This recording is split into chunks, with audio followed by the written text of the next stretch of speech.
अस्सलाम वालेकुम जी, Mahmudabad number 2 TC2 के पास गैस सिलेंडर से धमाका हुआ है।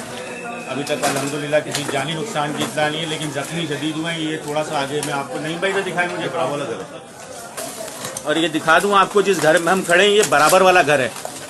असल जो पॉइंट है धमाके का वो ये नहीं है, वो बराबर वाला घर था। ये आमिर भाई थोड़ा आगे लेगा।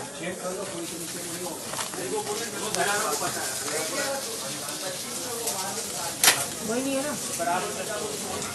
ये तो बाथरूम वगैरह आमिर भाई से बताया यार तो नीचे नहीं दबाओ। नहीं, वो कह रहे हमने तस्दीक कर लिया, कोई नहीं, बच्चा था निकाल लिया। देख लो यार, फिर भी एक धमाका बराबर वाले घर में हुआ है। हाँ, ये धमक भाई प्रेशर,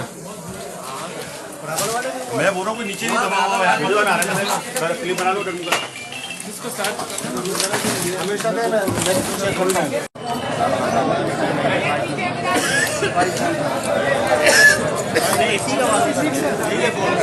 कौन सा है?